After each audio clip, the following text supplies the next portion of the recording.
Welcome to Mormon Book Reviews, where an evangelical encounters the restoration. I am your host, Stephen Peinecker, and we are in a very special place. We are at the studios of my homies at the Stick of Joseph YouTube channel. I want to thank the Paul brothers for having us on. Shout out to you guys. And this is really a great opportunity. Rebecca, you are my frequent co-host, but you typically do Mormon media reviews. But one of the reasons we're having you on is because you have an intimate connection to the book and the authors that we're going to talk about, which is called Vengeance is Mine. Welcome to the program. Thank you so much. It's so fun, again, to be in the same space with you, Steve. We're used to just being, ships that pass in the night on Zoom together, and it's just really fun to be able to hang out with you in person. So I feel like every time I get out to Utah, I get to know you better. There's something about that one-on-one connection that you and I have. Very true. They call us the Regis and Kathy Lee of Mormon podcasters. That's right, of the restoration. But I don't know if that's the right way to look at it for this particular topic. Maybe not. But but again, it's always fun hanging with you guys. And your husband, Tom, who brought you here, is a real wonderful human being. And I love hanging out with wonderful human beings. And speaking of wonderful human beings, look who's in the house. Barbara Jones-Brown, how you doing? I'm doing great. Thanks. How are both of you? We are great. This is really fun. And it's a real privilege here, folks, that Richard Turley is also here. And you also, it's the first time you've actually been on my program. So I want to welcome you to Mormon Book Reviews. Thank you very much. Thanks for the invitation. That's awesome. So, I actually, so for many of you, of course, are just lay people, maybe you're evangelicals who are studying Mormonism. Perhaps you even have family members who, there's a lot of people I was told, from Arkansas that are interested in this book because of the connections, the familial connections they have to some of the victims here. So we want this to kind of be an introduction to the book. And also, but before we do that, since we're a lay audience, I'd like for both of you to introduce yourselves. Barbara, let's start with you. Of course, you and I are friends. We have a relationship with you at Signature Books. And maybe just tell us a little bit about yourself. What got you interested in history? And in particular, what got you interested in the Mountain Meadows Massacre? How much time do you have? I'll be as brief as I can. Get us to what led you up to that, and then we'll launch from there. Sounds great.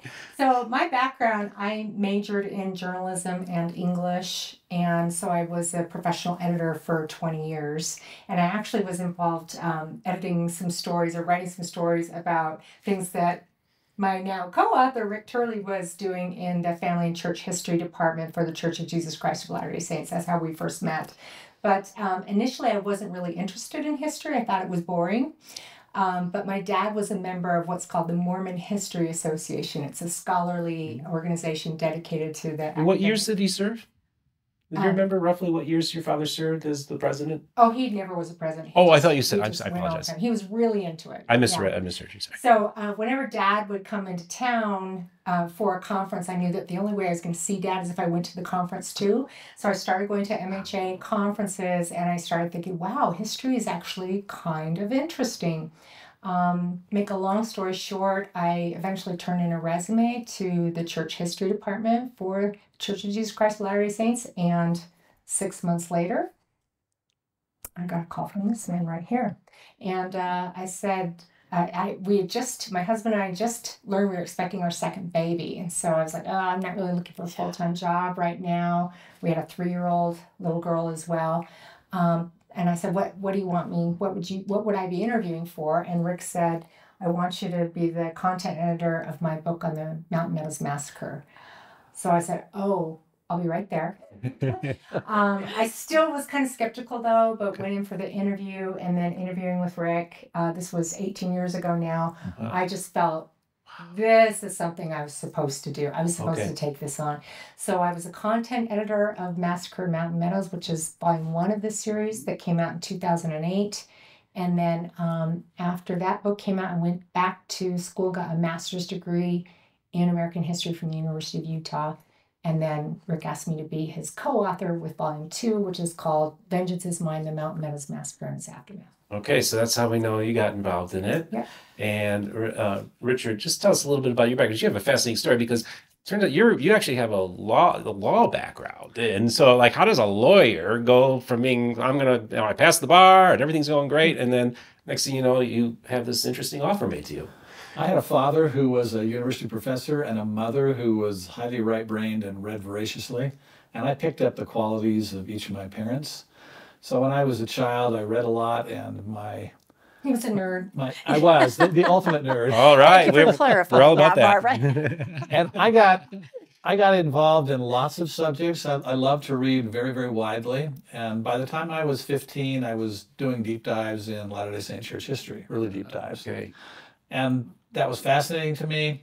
When I got in high school, I was what they called the academic vice president of the Salt Lake Valley North Seminary District Council, which meant that I prepared questions for College Bowl style competitions about church history. And then I judged those for 15 schools. So by the time I graduated from high school, I had learned a great deal about our history. I got to college. I didn't think that there would be a real future in history because when I was going to school, historians had a hard time getting jobs.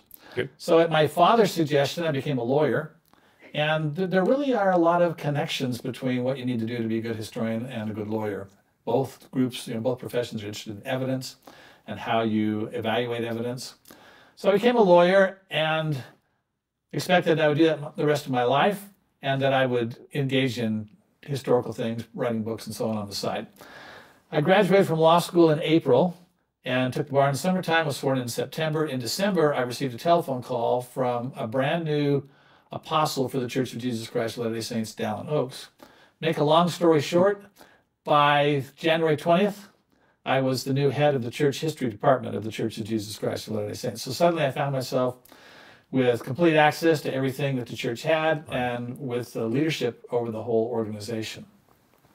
Short time later, I wrote a book, and when I was done with that book, I wrote my first article about the Mountain Meadows Massacre. We were at the time working to build monuments with cooperation between the victims of the massacre and those who carried it out. And we built the first monument and dedicated it in 1990. I published my first article in 1992. Then we built another monument in 1999. And right after that, I decided, we really ought to write a book on this subject. So I got together a couple of co-authors. We started writing the book, and then over time invited Barbara to be the editor of that book. And then the book project became too big for fitting between the covers of one volume, and so we split it into two books. We published the first one in 2008, Massacre at Mountain Meadows. Wow. And then both Barbara and I have been laboring hard on this one, Vengeance is Mine, since then. So it's been 15 years since the first one. That's really fascinating to me. And the question I have for you is why would it take so long? 15 years seems like a long time between volumes. Maybe just talk about that. Sure. So we were both doing other things. So we weren't full-time. Full-time, that makes sense. We both had other full-time You're both positions. really busy, yeah. I raised 5 children. Right. And I also, as I mentioned, earned a master's degree in history. So we were doing other things. And then Rick was also producing other books on the Mountain Meadows Massacre that we could talk about. I mentioned evidence. It turns out that trying to get to the bottom of what happened to Mountain Meadows Massacre is really tricky because you have these sources that lie on the surface you think are rock solid. And then it's kind of like being at Yellowstone. If you get off the path and you're walking on what seems like solid ground, all of a sudden it can cave in underneath you and you're in hot water. And that's the way the evidence was for the Mountain Meadows Massacre. Things you thought were rock solid turned out not to be. So I worked with co-authors to produce 3 other books between the first one and this one that dealt with the evidence of the Mountain Meadows Massacre. And that's one reason it took so long. Okay. And of course, actually, all of that actually helps probably better inform the volume that came out anyhow. Absolutely. And working on a book for 14 years, you write, you let it sit, you write, you let it sit, it percolates, and just spending that much time on it, we felt like it just kept getting better and better and better. And then we also discovered, I don't know how many years in, but that we had overwritten the word count limit that Oxford University Press had given us by 90,000 words. So we're like, oh no, back to the drawing board.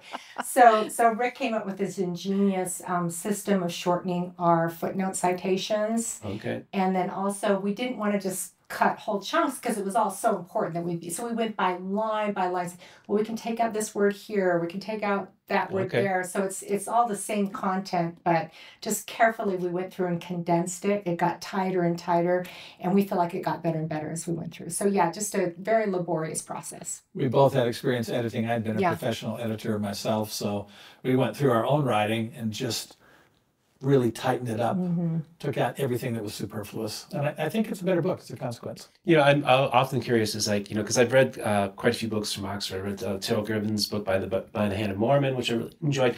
Maybe talk about this kind of unique special relationship that that the Mormonism has with Oxford, because it's kind of interesting to me that, it's not a Utah-based publisher. It's out east, and you don't necessarily, when you think of Oxford, you don't necessarily think of Mormonism, but maybe it's just a fascinating relationship that it has developed with the Mormon history. So there were a couple of authors who published with Oxford University Press. The profession, or the subset of history known as Mormon history or Mormon studies, had come into its own, and there were a lot of scholars who were publishing with university presses around the country and around the world. When we got the contract to publish our first book, Massacre at Mountain Meadows, with Oxford University Press, there weren't that many titles that related to the Church of Jesus Christ of Latter-day Saints. But when we published the book in 2008, it became a regional bestseller, and it was Oxford's leading religion title that year. Okay. And so I think they recognized that this type of book had an audience. And since that time, the number of authors who have connections to our church has exploded. Yeah, and I remember when Massacre at Mountain Meadows came out in 2008, it was like everybody was surprised. History books don't sell a lot. Mm-hmm. We want to change that, but Yes. history books don't sell a lot. Yep. But it was just flying off the shelves. They went through their first printing of 5,000 books in like 1 week, which is unheard of for a history book. Yeah. And so I think Oxford realized, wow, there's a real interest in Mormon history. And so they've done a lot more publications. We went through 5 hardback printings in a very short period of time. Yeah. Then it went into paperback. It was a Book of the Month Club, History Book of the Month Club, Military Book of the Month Club selection. It was an American Library Association Choice History selection, and it became an audiobook. So all of that together, I think, helped the publisher to recognize there was a market there. Yeah. Okay, that's really interesting. And, part of the reason, Rebecca, is that, you've spent a lot of time engaging the history of Mountain Meadows, and it really hits home for you because of your background. Maybe talk a little bit about that, and maybe just kind of lead the discussion here on the book. Oh, I'd be more than happy to. So yeah, I definitely have a very personal connection, and I've discussed this, I think, with Barbara, and even mentioned it to Richard before, that I never knew I had an ancestor that was involved at all. Not at all. I got my master's in library and information science. I started working at the BYU library in reclassification of old Mormon books, like really old, like ones that no one had looked at forever and ever. And just curiosity, I would always look up my founding Mormon ancestor, my illustrious ancestor in the index, and started to discover him, but in connection with the Mountain Meadows Massacre, which in my family history, he had settled Springville, and then he was in Hiram. There was nothing in between, but there was something in between, and I think that's probably true of a lot of families. They just wanted to forget that and move on and live a different kind of life. So, my parents are genealogists. They ran a family history center for 30 years in the Tri-Cities of Washington, so they knew family history, but I don't know if I want to say chose not to know this, whatever. It just was not on the radar. I'd never been told about it. I tried to sort of bring information to them. No one, of course, wanted to hear about that, but I, of course, wanted to understand. I wanted to understand my ancestors' involvement. I wanted to try to see if I could understand the entire overarching situation, just to see how it could have happened. And I was telling Steve, maybe you'll think this is silly, but as I read any book about Mountain Meadows, I've made myself a bookmark. It actually has my ancestors' pictures who were involved in Mountain Meadows on it. I have my founding ancestor here and his 2 sons who were 21 and 18 at the time. This is my grandpa's grandpa. That's how close it is. My grandfather spent a lot of time with this man who was in the Mountain Meadows. So, it is very personal. And I think that brings me to my first question, which I think is for Barbara, because you have expressed to us that in your research, you suddenly realize that you also have an extremely personal connection to it, and even descendants and some experiences. So I think that the viewers would love to hear more about that, because It just brings it to life. Yeah, I 100% relate to your feelings, Rebecca. So after I was a content editor of Massacre at Mountain Meadows, after that book was published, after I was involved in reconciliation efforts with descendants of victims, flew out to Arkansas, went back and forth, had friends from Arkansas visit us in Salt Lake, and worked on achieving National Historic Landmark status to protect the meadows, and then started writing Vengeance is Mine with Rick. Because I was so familiar with the history now, when I was looking at one line of my ancestry that I wasn't aware of before, I was looking at that and I saw a name that sounded familiar to me, but only because I'd done all this research on it did I recognize the name.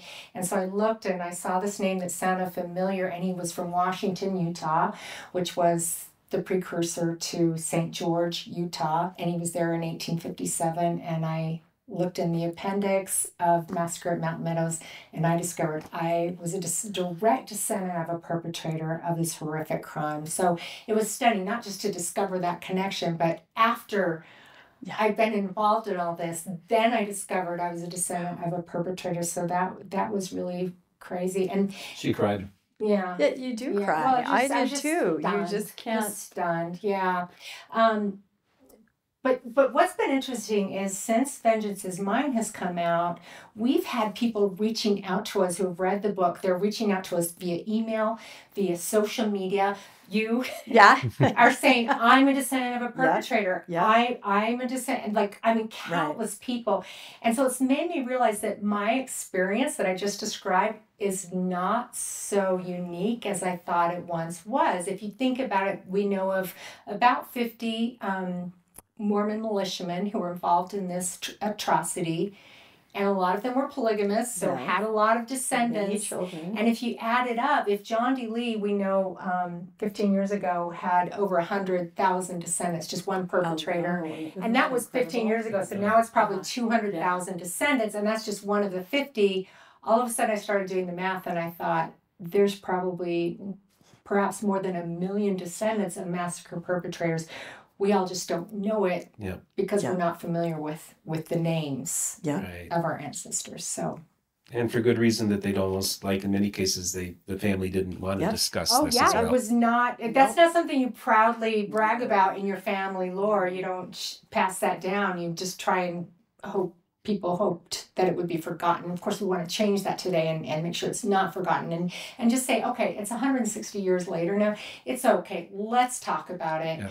People just want to know what happened. They just want to know the truth. It's also interesting that when people experience trauma, often they want to bury that as well and not pass that on. So many of the people who are discovering that they were descendants of victims or other relatives of victims are just discovering it.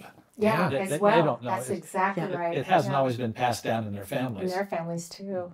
Yeah. And in one sense, you could have modern day trauma as a result of finding out about your ancestors. I did. It sounds like Barbara did too. Absolutely, you do. And you're trying to put it in some kind of construct. You're trying to understand. And you, like, we also shared an experience of actually meeting a survivor, a descendant of a survivor. Why don't you talk about that? Because I have my moment, you have yours too. And we figured out it was the same woman. Yes. Oh my goodness! Isn't that incredible? Wow. Yeah. No. Yeah. So.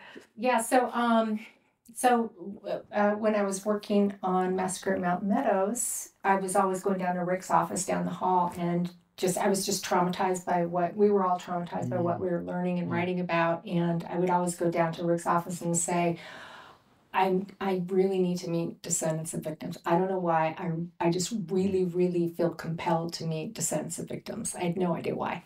Then Rick said, well, the descendant of Alexander and Eliza Fancher and the descendant of John Twitty Baker, both of whom were leaders in the massacre train, they're coming up here to visit. So they came into Salt Lake City, and I went up and met them after they were coming out of a meeting, and I grabbed both of their hands as they were walking towards the elevator, and I said, I just want you to know, I think your ancestors were good people, and I'm so sorry for what happened to them. Yeah.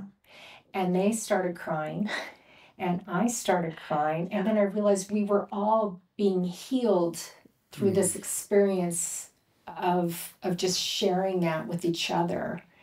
And then Rebecca, you told me, we figured out it was the same It was woman, the same one woman. of the same women that you met Exactly. in Mountain Meadows. I and had know. This experience. I had a very similar experience being at the Mountain Meadows on the anniversary, and we're all there, and there's a group of survivors or descendants of the survivors there, where they go there and gather and memorialize what happened. And so a very nice woman came up to our group, and I was kind of leading the group and said, "Are you family?" And I'm not a very emotional person, but I just lost it. And I said, "I'm sorry, I'm not. I'm the other," meaning a perpetrator descendant. And it was the same woman that Barbara had met, and she just hugged me and she said, "It's okay." And everybody was crying. I know, I feel like these healing moments, and that kind of leads me to my next question. Why does it matter today? It matters more than ever. I mean, it's just growing. People are interested. Like you said, they're purchasing this book. They want to know. Why do they want to know? And why is that so important? I mean, it just seems like it's just, the momentum is incredible. When I started the book project, I did so with a couple of reasons. One of those reasons was I'd been working on these monuments, and I felt like we needed to get to the point where we could just stare it straight in the face. Okay. If it were a secret being buried in the corner, we needed to get a giant spotlight and just focus it on there. Yeah. And everybody be grown up enough to look at it and to see it as it was in all of its horror. The traditional way, particularly in Utah, of dealing with the massacre has been, first of all, to deny that it happened. And then second, if you don't deny that it happened, then to blame the victims. Yeah. Or to say that it was the work of a single individual, or to say that it was the work of local native peoples, particularly the Paiutes. And we wanted to stop all of that by just saying, we're going to look at it in all of its ugliness, and we're going to let the chips fall where they may. So when we started this book project, clear back almost a quarter century ago, 23 years ago, that was the goal, to just let it come out. And in our associations with descendants of victims, they basically wanted two things. One, they wanted the truth about what happened, and that's what we've provided. And number two, their ancestors' remains still lie at the Mountain Meadows. So they wanted that land preserved and made into an area where people could feel a historical sense of what happened there, and reverence for those whose remains lie there. So where did this idea come from to build these monuments? I mean, who kind of spearheaded that? What even gave them the idea to want to do that? In the 1980s, basically descendants of victims and descendants of perpetrators would visit the Mountain Meadows and begin to meet each other. Kind of like your experience. Okay. Running into each other. Yeah. Okay. And of course, Barbara and I often say, no one alive today is responsible for the Mountain Meadows Massacre, but we're all responsible for how we deal with it. So they began to interact and say, we really ought to do something about this. There had been a monument erected there in 1932. It was deteriorating. And so I was at the time the head of the historical department of the Church of Jesus Christ of Latter-day Saints. One of my direct reports was interacting with these people because he was responsible for historic sites. And so I would get regular reports from him about how things were going. I became very interested in it myself. And so we proposed that a monument be built, sort of a Vietnam War memorial monument that just it was a flat panel against the hill and had all the names of the deceased people on it. So that was the first one built. And then the president of our church, President Gordon B. Hinckley, who had first visited the monument many decades earlier and was disturbed by what happened there, he decided that we ought to take the monument that was deteriorating and rebuild it. So he called a meeting in his office, actually the office of the First Presidency of our church, and invited in relatives of the victims. I was there. And he proposed that we build this new monument, which was then finished and dedicated in 1999. So that's how they were. And then after that, in 2007, we had an event at the Mountain Meadows to remember the 150th anniversary of the massacre. And the Mountain Meadows Monument Foundation, one of three groups that is interested in the Mountain Meadows, they proposed that we seek National Historic Landmark status for the property. We took that forward to our church leaders. They agreed we should do that and funded getting consultants to make that possible. Then Barbara and I and others went out with relatives of the victims and representatives of the state of Utah to a committee in Washington that was responsible for such things, and we proposed that happened. And ultimately, the Secretary of the Interior tasked the director of Zion National Park to come out and present the plaques, officially recognizing it as a National Historic Landmark. So there's two ways you can preserve history, right? One is, as we've been talking about, is through this book. And we hope as many people as possible will read it so they understand what happened and come to grips with what happened. And then the other way is preserving a sense of place. And so by protecting that place, not only does it preserve the burial sites of all of the victims who still lie there, whose bones still are buried there, but also it's another way of preserving memory. So you talked about visiting the site and what that means. It's very profound when you're able to visit the site. So those are the two ways we can preserve the story and make sure it's never forgotten. So have you ever been to the Mountain Meadows site, Nope. Steve, before? Actually, I've never gotten down to southern Utah. Yeah, I've been wanting to get down that way. Of course, that's a very important site that I'd like to check out.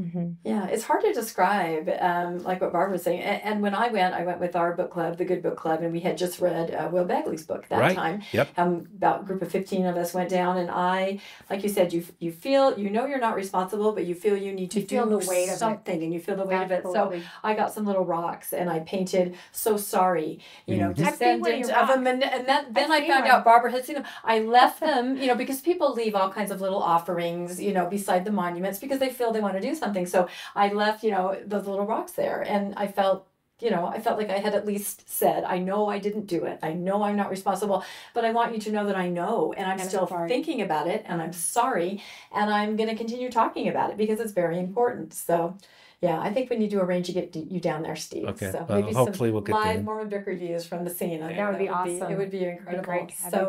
So I'd love to talk a little bit about, well, maybe a lot about the documents. I mean, this is the most fascinating thing because for a long time, people have been trying to get, to the source documents and find out exactly what's there. And you guys, you were able to dive into things people haven't seen before, which is what makes this book so special. So talk about the documents, what they are, where they come from, and just the process, like you described and alluded to a little bit a few minutes ago, of just going through them and just the information that is in there that is so... Yeah, I just can't even imagine how difficult it must have been. I mean, maybe exciting at times to say, we haven't seen this before, but then also traumatizing. So yeah, let's talk about the documents and all the source material. So do you want to give an overview of all of them? Sure. And then I can talk about the ones that Juanita Brooks didn't get that we did. Yes. So I think it's important to recognize that these books that we've written are based on information that we collected from 31 of the 50 U.S. states and 3 National Archives facilities. So another way to put it, it's like a giant jigsaw puzzle, million-piece jigsaw puzzle that a tornado hit and scattered all over the country. We were fortunate that the church provided funding to hire researchers to go out and search everywhere for information about the Mountain Meadows Massacre. So we took that information, we pulled it all together, and that's the foundation for our 2 books. And one thing that I'm going to talk about a couple of things, but we did have a woman who can read Pitman shorthand, which was a 19th century form of shorthand that court reporters used to record trial testimonies. Her name is Legine Purcell Caruth, and she has this amazing gift and talent that she can read those. So we had her retranscribe both of the trials of John D. Lee, and anyone can go see her transcription of the entire trials at mountainmeadowsmassacre.org, and then you click on trial transcripts and you can read those for yourself. And that's the thing is all of these things are accessible now for anyone who wants to look at these primary sources that we relied on in writing our book. Thousands of pages there. Thousands of pages. So I mentioned that some of the sources seemed really, really solid. As a former lawyer, I thought, well, what could be more solid than transcripts of the trials? Sure. But then we discovered that the trial transcripts weren't what they seemed to be. Both of the trial transcripts. The original trial transcripts from the 19th century. They weren't the original ones that were used, which apparently have been lost, that were used for appealing the case from the district court level to the Supreme Court. I have no idea where that one is, but the ones that had survived, one had been prepared by a man who had been tasked by the church to make a record, and he decided to edit it maybe as much as 25% before he finished it. So we didn't know what he cut out. The other one was being prepared by the judge, who years later thought, I'm going to write a book about this. So he tasked not the court reporter, but because he was not available, but the court reporter's student to go in and try to read that very difficult to read Pitman shorthand and transcribe it. He struggled, so he brought the other guy in to help him out. So both texts were really, really hard. So that's why we had Legine come in. We found the original shorthand notebooks, to the extent they survived, at the church and at the Huntington Library in San Marino, California. Legine transcribed all of that, and then we put them in columns, side by side, at mountainmeadowsmassacre.org. Thousands of pages. Anybody can look at them. Yeah. Wow. Well, you have your homework, everyone. There you go. That's incredible. And then the other important source, well, there were so many, but something else that was really unique was Juanita Brooks, of course, wrote the Mountain Meadows Massacre in 1950. And she dearly wanted to get her hands on a set of documents that she knew existed. They were primary documents. She was never granted access to them because at the time, church leaders didn't want a book published about the Mountain Meadows Massacre. This was in the 1940s. She published it in 1950. But there are two collections called the David Morris and the Andrew Jensen collections. And these were folks who went down to southern Utah. And well, David Morris lived in southern Utah, and Andrew Jensen came down from Salt Lake City, and they met with perpetrators of the massacre and other witnesses who were living in Cedar City, Utah at the time of the massacre, and they interviewed all these people, and it's their notes of their interviews, and then also they would kind of write a nicer version they would kind of summarize it. And so those primary documents existed, and Juanita Brooks unfortunately did not have access to them. We were granted access to them, and so it was a surreal experience when we got them, and because we were always asking, are we going to get access to them? And when we did, Rick said, "Here, come here, sit down." And he had me sit in his office at a table, and I remember he went, "Bam." Wow. And there they were, and it was the original moment. Folders even of Wow. all of Oh these my documents that Juanita goodness. Brooks dearly wanted. Did you And feel we the spirit of Juanita just going, finally? Well, maybe someone's Juanita, going to maybe be able Juanita to was look like, at the. "Ah!" I know she probably was. Yeah, I did feel incredibly privileged to be one of the first to see those documents that unfortunately Right. Juanita did not have access to. So what we did with those is after we published Massacre at Mountain Meadows, we took high quality digital images of all of those pages, every single one of them, and we published them in a book. And so you can acquire that book now or go to a library and look at it. And so you can have the same experience that we did looking at it in digital images. What is that book called? I'm sure we're all very. It's called excited. Mountain Meadows Massacre, the Andrew Jensen and David H. Morris collections. Oh my Good. goodness. We'll probably Sounds try to have a available. link. Yeah, in. we'll have the notes. links. Oh my goodness, that's exciting. So it's a large format book because we're talking about documents. Yeah, Right. yeah, it's pretty cool. So are those, I know you had described going through certain accounts, and I'm wondering if these are the ones where you said just very traumatic as far as reading in the words of the, years later, the people the perpetrators. I don't know if you're comfortable talking, but to me, when you described that to me, it gave me a sense of how even today you feel it. You absolutely feel it. Yeah. Yeah. They gave some of the more tragic parts of it was they gave accounts of some of the immigrants who had left the corral seeking help. Yeah. And some militiamen came upon them and feeling that they needed to contain the situation. They run up to these Mormon militiamen and say, "We need help. Can you help?" And they gun them down. Yeah. Just horrific, very dark, very traumatizing accounts like that. It was really tough. I mean, it was wonderful to have access to that, to learn more about the story and be able to share it. We cite these sources, Exactly. But even more trauma. I'm guessing you had to take breaks. Like you couldn't big sit in time. your office and do that day in, day out without We just ended being up- so impacted. Yeah, some of us working on the project, we had counselors come in and Really? and work with us I because believe we were that, seriously. experiencing such horrific, Oh my goodness. dramatic feelings. Yeah. Wow. But you went through it and now it's accessible and people need to know, like you said, it's important that they understand.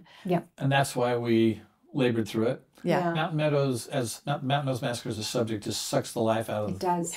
you, and it sucks the air out of the room. Wow. And it's very, very hard to persist in researching the subject.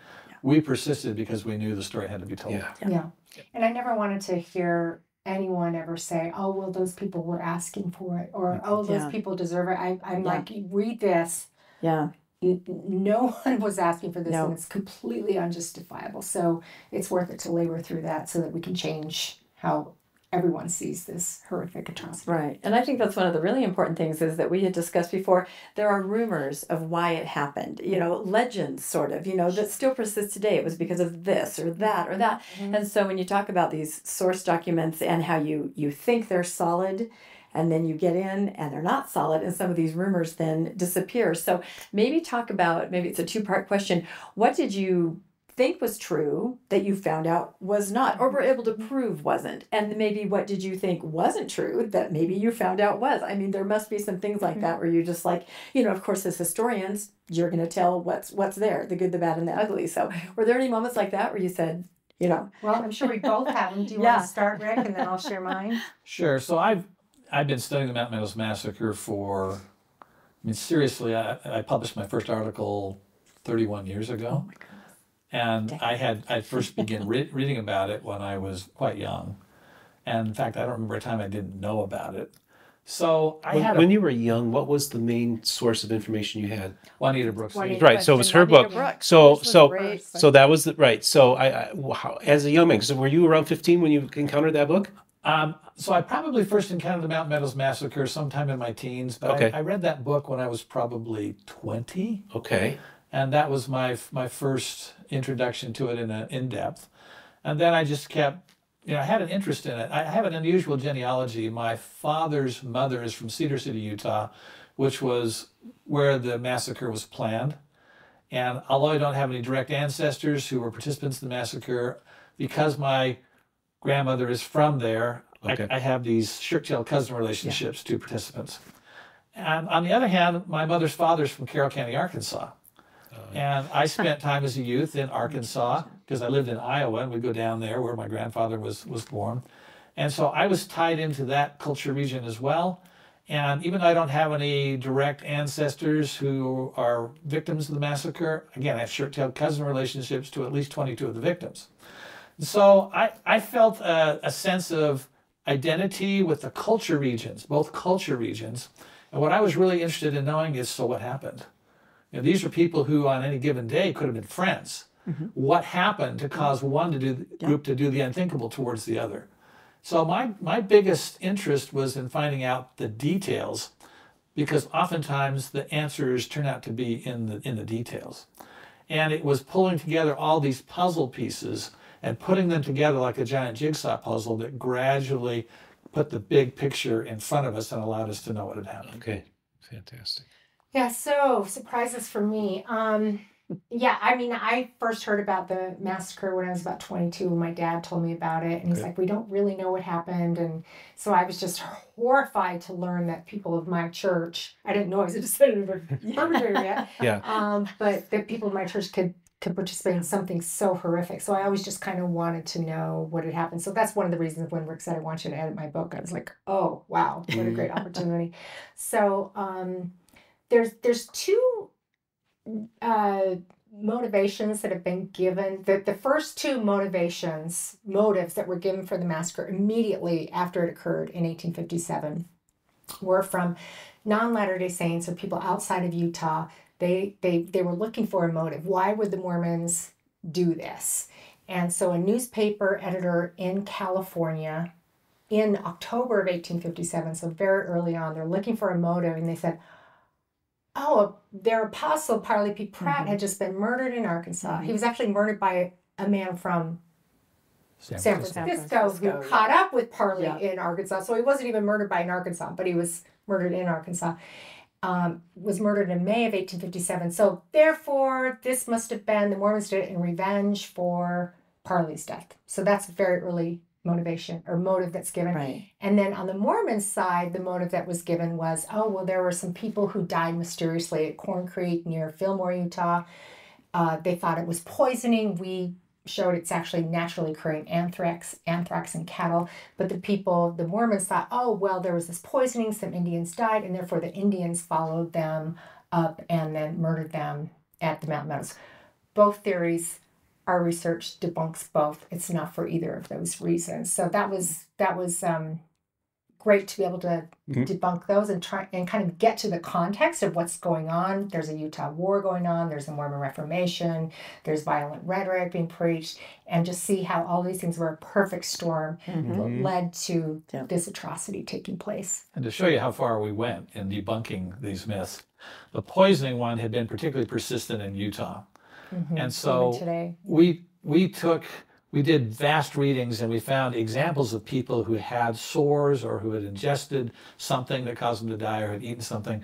We pulled all these together as cases, and we brought together a panel of medical experts. Yeah, and these were historical sources from 1856, thorough, Steve. 1856 and 1857 Okay. sources of these mysterious illnesses. Wow. So we handed this to the panel of doctors. They went off by themselves and they Yeah. came back and gave a report. And it says, it's impossible without tissue samples to know exactly what was going on.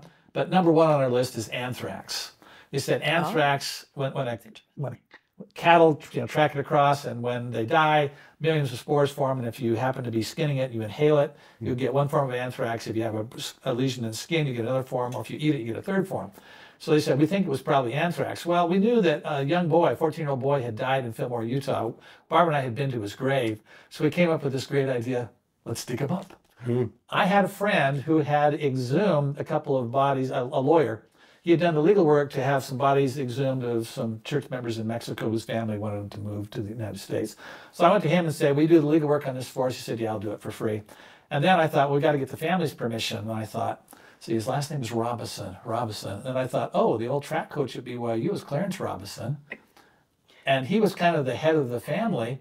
And he passed away, but his wife was Monita Turley Robinson, my cousin. Oh. So I called my cousin and I said, we'd like to do this. And so we got the family permission. We exhumed the body because the doctors had told us that the spores could remain in the soil for hundreds of years. So we had a company from Arizona that didn't have any connection to the church because we wanted to make sure that there was no possible influence there. Right. They came up, they took soil samples after examining the body and so forth, took them down. It was not determinative, but that's how far we would go to try to debunk something. Right. Literally to exhume a body. Yes. The, They often say, you guys know these where are the bodies uber are buried? historians. Yes, they are. Like I said, we're nerds. Yeah. We're nerds. These are uber historians. And we are So- thorough. And okay? you We are thorough. But see, I love that. I love the idea that, there are rumors. I'd, of course, heard the Arkansas, and I'd also heard the other, and neither could exist at the same place. And I used to think about my ancestor, and I'd say, I've gone through many ways of thinking about my ancestor, from being really frustrated to feeling sorry for him, back and forth. And at one point I was thinking, what caused someone who was a regular guy in Connecticut in 1847 to just, with his family, hanging out in Connecticut, 10 years later, to, be in a federal arrest warrant. He was on the High Council that signed, let's do this. What happened? What happened with the climate, the social, political, cultural? What happened in that little microcosm? And I think you guys are helping to shed light on that.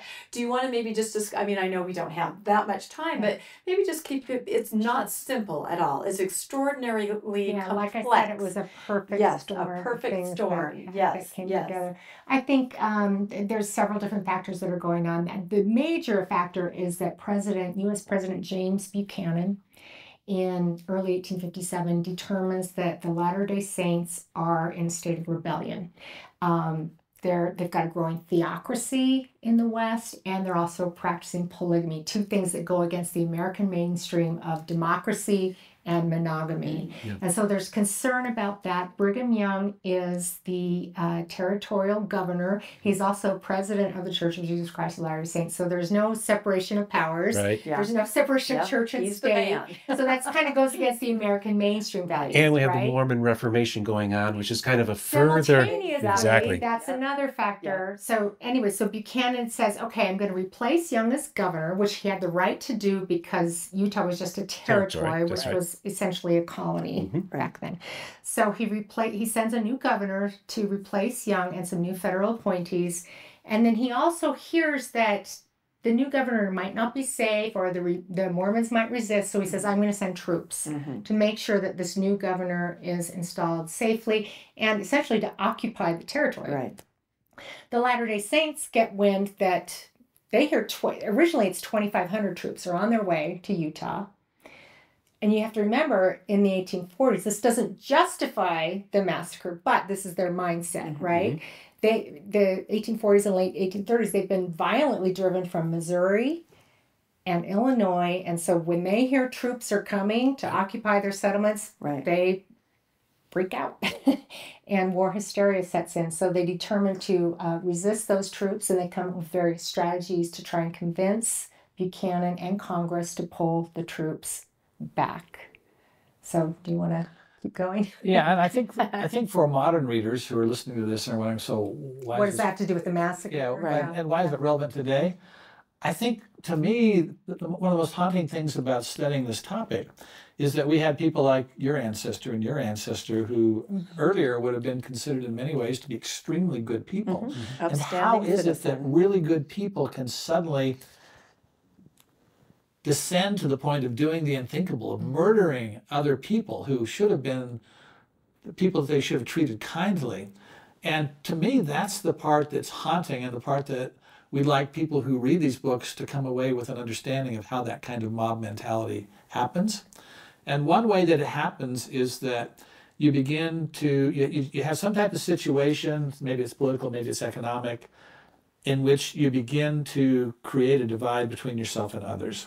And then you begin to listen to rumors about the other side, and you begin to believe those, and then you begin to treat the person on the other side as though they're somehow not fully deserving of life or liberty. And sadly, we're seeing that type of thing happening today. You follow social media. Sometimes people say that our country, it used to be that it was sort of, you had extremes and you had moderates in the middle, and that was the majority of people. And what's happened has been described as a horseshoe, where you have people who are on two sides with just a few people up in between forming the bend of the horseshoe. And what you're seeing happening on social media is that people are beginning to say things about the other side. And polls have shown that there are some extremists on both sides who are willing to resort to violence to put down the other side. Right. And so we're seeing these types of things happen. And I think we should learn the lesson from the Mountain Meadows Massacre, that it's important truly as Christians to love your neighbors, but also to love your enemies, as Jesus said. Yep. Do good to them that hurt you. Pray for them that despitefully use you, which gets actually to the title of our book. You want to talk about that? Sure. First, I want to talk about Brigham Young's role. That was my next question. Yeah. So Although before that, yeah. I was just going to say, just to kind of one more question and what we were talking about before, with the troops there and Brigham Young, you said he had certain strategies, and I think this speaks exactly to why the massacre happened. The strategy, he was not going to go at the troops or fight the troops. He was going to sort of control the scenario, and that's where wagon trains, not just the Francher Baker Party, but other wagon trains, the cattle companies were impacted. And I think it's important to understand that. I didn't realize how many other wagon trains were there, and that this one just went terribly, terribly wrong, I guess is what you could say. But maybe just discuss a little bit those strategies. And then my next question was, let's talk Brigham Young. So it probably all goes in one to the other. That's a natural progression. So Brigham Young, as I was talking about before, he reacts by saying, okay, what are we going to do to keep the troops from occupying our territory? What he says, and we quote this in the book, but he says, the new governor, the new appointees can come in if they would behave themselves, which sounds just like Brigham Young. If they'll behave themselves, they can come in. But the troops must not enter our settlements. So what are his strategies to keep the troops out and keep them from occupying Utah? One is, he says, we're going to go and hide. We're going to go into a siege mentality in Latter-day Saints. We're going to go hide in the mountains or some other remote region, and then fight it out with the troops guerrilla style. And then we're also going to burn our settlements, leave them in ash, lay them in ashes, so that when the troops come, there's like nothing here for them. So that's one of the strategies. The other is he wants to encourage raiding of immigrant cattle companies. Now, why would he want to do that? He and his advisors believed that the Latter-day Saints, the best leverage they had with Congress, with Washington, is keeping all of the immigrant trails that passed through the vast Utah territory at the time. Utah territory was huge. To the west. They say, hey, because we're here, we've kept these trails safe from Indian cattle raiding. And again, he's playing on 19th century stereotypes. And he says, if you pull the Mormons out, if we're not here, then all hell is going to break loose, and immigrant cattle companies are going to be raided, and immigration across the country must stop if you disempower, disenfranchise, or drive Latter-day Saints out of Utah territory. So he's saying that publicly. He's writing that in letters. He's preaching it and using very fiery rhetoric. He's really whipping his people into a frenzy, if you will. And then privately, he's encouraging raiding of immigrant cattle companies, several of which are passing through Utah territory in the summer and early fall of 1857. So raids of cattle companies throughout the territory take place. The one at the Mountain Meadows goes awry and ultimately leads to the massacre of innocent people. And when Barbara says it goes awry, part of Brigham Young's strategy was to raid cattle without shedding blood, because he knew that with troops on the borders of Utah, they're looking for any type of reason that they could come in and not just occupy it, but also use violence. So he doesn't want to have any bloodshed, because that you have this power differential. The U.S. government is very, very powerful. The people in Utah are relatively weak by comparison. And he knows that in a situation like that, the more powerful group is just looking for some type of reason. So there's an example of one of the cattle companies that's raided in the north, in which the person who's in the cattle company writes and says it's very clear that they didn't want to hurt anybody. They were just raiding our cattle. So what happened at Mountain Meadows that caused it to go awry? So what happens at Mountain Meadows is the initial attack takes place on September 7th. Things go awry. Some immigrants are murdered, several. They circle their... and they know that it's not native population. There are white men involved. We don't think know they for sure possibly, what they you know, know, because unfortunately all the witnesses are wiped out. So we don't know what. But I think that's we the can only concern, guess. that they may recognize get that, and then, oh my goodness, we get to Mormons that. are killing people, and that's the end, right? We get to that concern midweek. So Barbara will tell you how that happens. Okay, so they're dug in, and then some militiamen who say, oh, this raid went awry, this isn't going like it's supposed to. They're writing back to Cedar City to report it to Brigham Young, to Isaac Haight, who is the militia major, state president, and mayor of Cedar City. They're writing back, and on their way back to Cedar from the Mountain Meadows, they encountered two immigrant men, one of whom was named Willie Maiden. And they're out rounding up stray cattle. They don't know what's happened at the Mountain Meadows. So they're just like rounding up stray cattle, heading back to their camp, not aware of what happens. These two militiamen make the horrific decision that they need to contain the situation. They fire on Aiden and kill him. They fire on Aiden's companion. They don't kill him. The companion rides back, gets into the corral of the Mountain Meadows. And this is coming from the words of the perpetrators themselves. This is why the perpetrators say they carried out the massacre. So at that point, they know. At that point, they know, right? They're like, oh my gosh, now And we then, have 100 or they don't know how many people are inside, but they know that everybody inside is a witness. It's a witness, And they make the horrific decision, again, in these times of war hysteria, that we've got to wipe out all these witnesses, and if not, we're really in trouble with the federal government and this army that's approaching. In fact, Rebecca, your ancestor, Ira Allen, is one of the leaders who says if we let these people go, that they'll go to California, raise hell, and then our families will have to pay for it. Why not their families instead of ours? And they make this horrific decision. They saw it, and that's kind of how I came to terms almost. I could understand. I mean, I can't understand, but I could understand. It was almost like us or them. I mean, they really saw it. And they were not wrong. I don't think they were wrong. I mean, as far as the thinking, the fear was real. And they weren't wrong, but the outcry and people, I mean, we already know that sort of happens when they heard after the fact. People were saying, we've got to go to Utah, we've got to take care of it. Yeah. Ironically, it backfires on them because there's a company a combined company that's coming through right after. They're raided 3 times, and they're raided again on October 3rd. Their cattle is run off, which is how everything else happened. The cattle's run off, but no one is killed. But anyways, they make it to California, and they're like, they have figured it out. They said it's Mormons and Indians who've carried this out, and then it backfires. Young's strategy of trying to win popular opinion, it backfires, and the Mountain Meadows Massacre is something that haunted the Latter-day Saints, Brigham Young his whole life, and it still haunts us and Utahns today.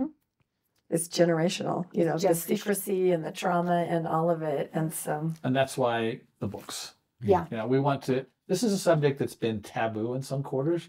I've been in some areas interviewing people and I've had them recognizing there's a taboo in their community. I've had them kind of look both directions before they'll even talk to me. And now, of course, it's possible for people to sit down and read our books and figure out what happened there. And with that, there's no need to treat it as a taboo anymore. And we often tell people, look, because no one's responsible for the massacre itself, but because we're all responsible for how we deal with it, the best way to deal with it is to face the truth. Then if you have relatives who are participated in it, express your sorrow. Don't try to justify it. Or even if you don't have relatives, just as if you're a member of the church, or if you're a Utah, or just you know, just say you're sorry. Express your sorrow and don't try to justify it. It's inexcusable. It's inexcusable. It is. Everything you say to try to excuse it or to justify it backfires on you, because then you become a party to a cover-up. That is true. So let's talk about Brigham Young then, because that's always the big question. And so I guess I would have the question, I know what the book says and the view, and we'll talk about that. If you would have discovered something in all of the research of all the records that clearly said, oh my goodness, he knew he was culpable, would you have put it in the book? I think that you would have, because you had to. That's right. So, but that wasn't what you arrived at. It would have been. What I tell people, question, isn't it, Right. Steve? What I tell Everybody people all the says- time is like, Juanita Brooks didn't find anything. No. Will Bagley didn't find anything. Like, he if we didn't. had found something, that would have been kind of cool to be the first ones to say, but we didn't find that. In fact, we found lots of evidence to show he didn't order the massacre. But again, we found evidence he was encouraging this cattle raiding. Yeah, let's talk about just Brigham Young and his role, and especially I think with the indigenous population. That's one of the saddest, I think, part of it, or equally as sad. They really are victims, and I think that's something that needs to be remembered also. Yes. So I think it's important to recognize that the Mountain Meadows, the massacre itself, was a cover-up. And from the beginning, even before they attacked the company initially, their desire was to cover up their crime by placing the blame on Native peoples, particularly in the South, Paiutes. And so the sad thing about that was these Paiutes were their trusting neighbors and friends and even fellow church members, probably.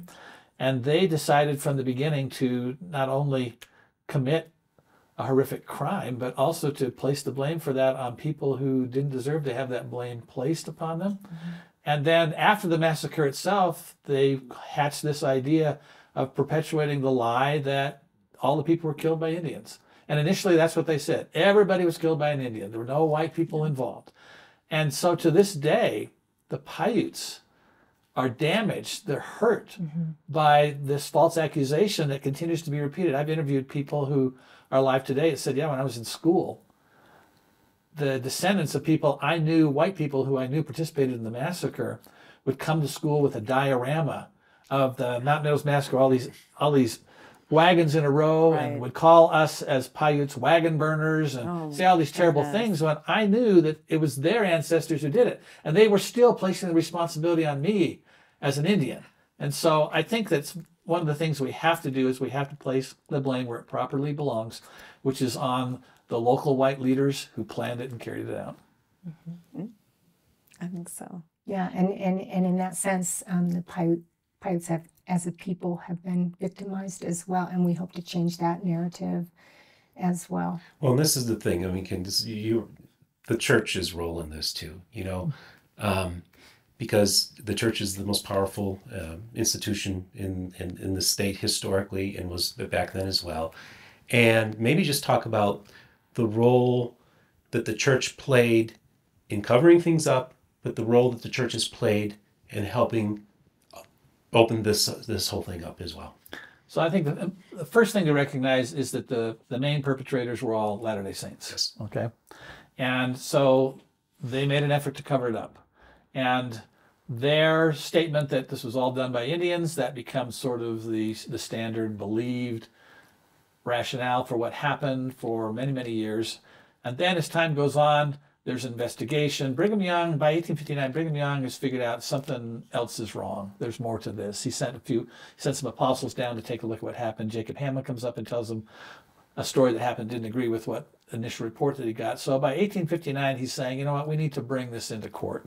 So he goes to federal authorities and he says, this should be tried, and it should be tried in the federal territorial courts. And in other words, not the state courts. It should be not the territorial local courts, but the ones that are run by the federal government. And he said, I will use all of my influence to make sure that the people who are accused of doing this are in court, and to see that the witnesses are there. I only ask that you hold the court close enough to the events that we can get the witnesses. And it didn't happen because of political reasons that we explain in the book. And which is sad because within 2 years after the massacre itself occurred, there could have been a resolution to this. We could have gotten to the bottom of it. But instead what happens, for political reasons, the local appointees, federal appointees, say, no, we're not going to cooperate with the church. And it's not until 1876, after John D. Lee's first trial, that a new prosecutor assigned by Washington comes to Utah, and he accepts Brigham Young's offer, and Brigham Young gets the witnesses into court, and John D. Lee is convicted. But after John D. Lee's convicted, then what happens with a lot of the families who had relatives involved is they start dumping it all on John D. Lee. Oh, it's just, it wasn't just Indians, it was one road guy plus Indians. Right. And so that continued to be the story for many, many years until Juanita Brooks comes along in 1950 and publishes a book showing, no, it's group violence. It's dozens of people. And that, in fact, is what we discovered as well. We went a step further in that we have an appendix in our first book that lists everybody who we think participated with a letter grade, an A or a B, telling whether the evidence is strong or weak.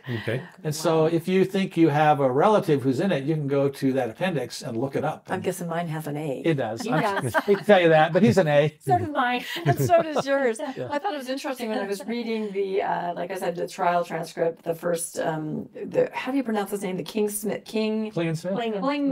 Yes, I never can.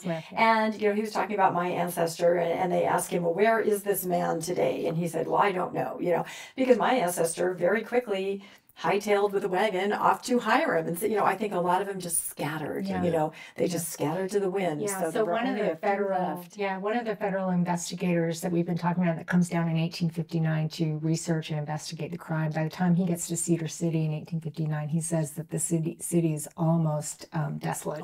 There's very few people living there anymore, and so a lot of people have left. And one is because of the failure of the iron mission, which is why most of the people had come there, but also I think a lot of perpetrators leave. And John D. Lee didn't, right? I mean, he was very vocal, kind of. He lived in harmony, but but he was kind of more vocal than others about it, you know, which he could not. I know. I think so too. He was very verbose about the whole situation. He spoke the most about it, and that's probably why there was the most evidence against him that leads to his being convicted. And so you felt, I mean, like, this is, I think we should make it clear to everybody, this is like part 2, right? And you felt it was extremely important, instead of just glossing over, oh, and then there were some trials and that. No, this is as important to understand the aftermath and how it all happened, and maybe talk about just a little bit the judicial system there. You kind of touched on it, but because I think a lot of people, when we read Will Bagley's book in our book club, a lot of people said, oh, jury tampering, and there's, you know, people were very, you know, I mean, it's a post-Mormon book club, so we had more of a perspective and saying, oh, they could never get any kind of trial here. Brigham Young controlled, you know, that was our perspective. Well, there's a different perspective. I mean, just more of a little nuance to it in what you guys are saying. So I'd love to hear, you know, maybe just briefly, what was the conditions of the legal situation? That narrative you just shared is exactly the narrative that the non-Mormons who were trying to well, actually, they used the case of the Mountain Meadows Massacre politically. And what the reason why they don't bring, they have a list of 40 perpetrators in 1859. They have an all non-Mormon jury. In 1859. They have a non-Mormon prosecutor in 1859. They've got everything they need to bring it to trial in 1859, but they hold a trial in Nephi, far away from the massacre site. They reject Brigham Young's offer to say, hey, I'll bring in, you know, if you work with me, I'll bring in all of the people who were involved. And the reason why they do that, this is the political wrangling that goes on from 1859 until 1876, is they want to convince Congress, you can't get a trial. You can't get a fair verdict. Mormons will never convict their own in Utah. You have to disenfranchise Mormons so that they can't serve on juries, so that they can't vote, in order to break up this theocracy. And so they don't bring it to trial. intentionally because they want to create the narrative that you just mentioned. No, I believe that narrative you cannot exists. get justice in Utah. Right, and if you really think about it, Brigham Young's smart. He wants to show that yes, you can. So it's in his That's what best he's interest trying to do. have a fair trial to show everybody, look, Yeah. we did convict Yeah. our own. So Yeah. that's why I think that climate is very interesting. Yeah. It's nuanced. You asked about surprises. Yeah. As Yeah, one that who was surprising. as one who practiced law, Oh. I was very interested in looking at the investigations and the trials because in everything that I had read on the subject, which was a lot, I had never seen any evidence that the people who wrote about it really understood the law. They were just lay people trying to guess what was going on. Okay. So we looked very, very carefully at the investigations and what happened. So one of the narratives that we had heard was that the first trial was an effort John D. Lee. of John D. Lee in 1875, was an effort on the part of the prosecution to sincerely try to convict him. And working against him were church leaders behind the scenes who were tampering with the jury and so forth. So we looked at that, and in fact, it turns out not to be true. One of the stories you hear is that Brigham Young said, okay, we're going to offer up John D. Lee as a scapegoat. And so having heard that story, I was quite surprised to learn that, in fact, that's not what happened. What actually happens is that a federal grand jury under a new federal law, the Poland Act in 1874, a grand jury that consists part of Latter-day Saints and part not, they indict 9 people for their roles in the massacre. The government very quickly gets subpoenas out to have these people arrested. They quickly, relatively quickly, arrest 5 of those 9. And the 5 that they have in custody, 3 of them are really significant leaders. John D. Lee, William Dame, who was the highest ranking military leader who was part of it, and then Philip Clingman-Smith. Philip Clingman-Smith had already agreed to turn state's evidence. They really wanted to go after Dame, not only because he was the highest military leader, but because he was a Latter-day Saints stake president, and they were trying to, get the goods on the church, and so they thought if we can get him. So they went to John D. Lee and they said, we'll make the same deal with you that we made with Clingman-Smith. You give us the goods on Dame, and you walk as well. Well, Lee decided to sit down. He talked to his lawyers. They said it's going to be the best plea deal you'll get.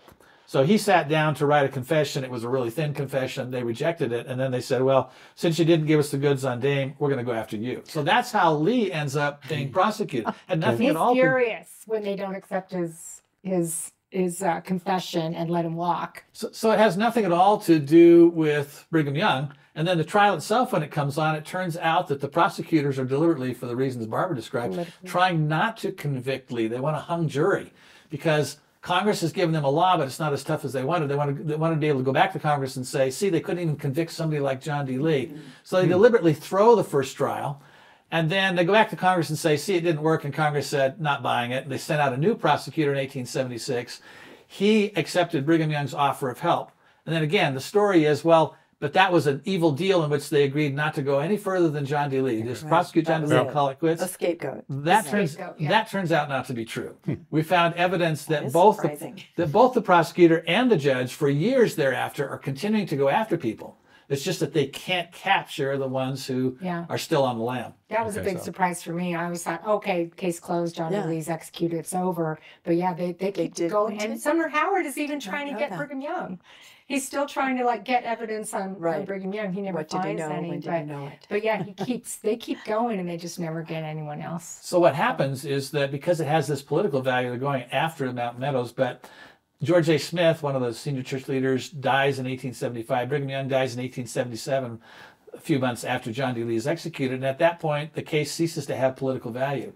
So at that point, they turn all of their efforts into prosecuting polygamy. Oh, and so they're ultimately successful in doing what they wanted to do. They disenfranchised Latter-day Saints. Through the Edmunds-Tucker Act in 1887, Utah women lose their right to vote, and Utah Mormon men, if they don't sign a pledge saying they disavow polygamy, they can't vote. And so it essentially, these non-Mormon folks who've been trying to change things in Utah all the time, they all run for office and they all win. And so they take over the government and they're it leads to them having political power and also to ending the Mormon hold on politics. And then here's the irony. This small group of people finally gets control of the large group, the Latter-day Saints, and the Latter-day Saints fall in love with them. They're good leaders, they put in water system and education and so forth. Right. And so when it comes time in 1901 for a ceremony on the part of the Latter-day Saints to honor Brigham Young on the 100th anniversary of his birth, the man who's their chief nemesis and is now the mayor of Salt Lake City, he joins in and celebrates the birth of Brigham Young and talks about what a great guy he is. And he was the lead prosecutor of John D. Lee in the first Oh my trial. goodness. Wow. So Stunning. it's a fascinating You can't story. make this You stuff can't you can't make make this this stuff up. up. You You can't make cannot this make stuff this up. stuff up. Wow. So I'd like to ask one last Okay. question because I think we're almost at the end here, and that is, you brought it up before, the title of the book. So, Oh, yeah. so vengeance is mine. So when soldiers a few years later come through and they see the unburied bodies because they were left to the elements there, they make a cairn and they put a cross up and they say, "Vengeance is mine, saith the Lord, and I shall repay," or "I will repay." So that's there. Then Brigham Young finally visits the site. I think it's 1861, May 25th, right? And he sees it, and of course, what I've read in many other books, and now I'm starting to realize perhaps maybe, not accurate, is that he asked that it be taken down, and he said the words, "Vengeance is mine, and I have, taken a little." Yeah. And I have always wondered, number one, is that true, or either of those things true? And if it is true that he says, "I've taken a little," what vengeance could he possibly be talking about in that situation? It just, I think if he did say that, or even the rumor that he did, it makes everybody think, there's something there. There's something to it that Yeah. speaks He did to his say that. involvement. He Okay, did. so he He did did say say that. that. So Mhm. yeah, so talk about why the title, and maybe just about my question that I asked. So. Yeah, absolutely. Good So way. as you mentioned, federal troops come into the Mountain Meadows in 1859, and they gather up. Some of the bodies had been buried by an earlier group of troops that had just come and made 2 other burials. Jacob Hamlin, the year after the massacre, had done his best to kind of like cover up bones, but it's just Right. kind of like, they're not real. He's just one guy with a Yeah. couple of helpers. But anyway, so his name is James Henry Carleton, Brevet Major James Henry Carleton. He comes through, and his men, they kind of comb the whole valley looking for any other bones they could find. Jacob Hamlin is helping them. He's saying, here's some of my superficial burials. Anyways, they gather all of this up, and they bury it at the spring where the emigrants had come under attack. In fact, they used some of their wagon or their pits that they had dug inside the corral, and they put them in that pit, Really? and then cover it, and then create this canonical structure of stone with a cross, as you mentioned, coming up, and across which they write, "Vengeance is mine, and I will repay, saith the Lord," which is a New Testament scripture. In 1861, Brigham Young and a party of Latter-day Saints, every spring they had a tradition of coming down to southern Utah and traveling around southern Utah and preaching, to the local saints down in southern Utah. So they've been at a settlement called Pinto. They're on their way to Santa Clara, and on their way they pass through the Mountain Meadows, and they stop at the spring there to water their horses, and then they go and they look at the monument. Now we have several firsthand accounts of this, but one of which is Wilford Woodruff, who writes in his journal that Brigham Young looks up at it and he reads what's written there, and he says it should say, "Vengeance is mine, and I have taken a little." Now, why would he say that? I guess you could interpret it as like he meant, I ordered it, I killed these people off. People Yeah. do. Sure, That's that's what one they say. That's one interpretation, interpretation. absolutely. Yep, for Another sure. interpretation is he has been told since September of 1857 by the perpetrators of the crime that these people that were killed at Mountain Meadows, that they had killed, were horrible people. They'd been in the mob at Missouri and Illinois. They'd said they thought Brigham or Joseph Smith should have been killed sooner than he was. And they had poisoned Indians at Corn Creek and Mormons. These were really bad people. And so another interpretation is Young said, well, the Lord took his revenge on these people for some bad things they did. And as between the two, I lean towards the latter for the following reasons. After the massacre itself, the leaders get together and they argue about who's going to report it to Brigham Young and how. Something that they wouldn't have to do if Brigham Young had ordered it. We also have a contemporaneous account. Contemporaneous accounts are very hard to come by on this subject. But after John D. Lee reported it to Brigham Young, we have a clerk who says Brigham Young came out of the meeting, he was sick, and he had to go up to his mill. And John 11 a.m. John D. Lee repeatedly said, when he first heard of it, he was just sickened by the whole thing. So I, for one, think that the latter interpretation is probably the correct one, that he said, "Vengeance is mine, saith the Lord, and I, the Lord, have taken a little." So I want to finish up the story. There's 3 other eyewitness accounts too. And some of them are written by ex-Mormons, people who've left the church later, and they describe what happened. None of those accounts say that Brigham Young ordered the destruction of the monument. So you've got 4 contemporary accounts that don't say that. Then also there's a mail carrier, a non-Mormon mail carrier that passes through after Young has passed through, and he describes seeing it standing. Now, it does come down. It does come down. No question about that by March of 1860. But so where does the story of Young ordering its destruction come from? It comes from Juanita Brooks. And in a footnote in her 1950 Massacre at Mountain Meadows, she writes, she heard her father and her uncle say that they used to hear their father, Dudley Levitt, say that when Brigham Young came through, he ordered us to tear it down.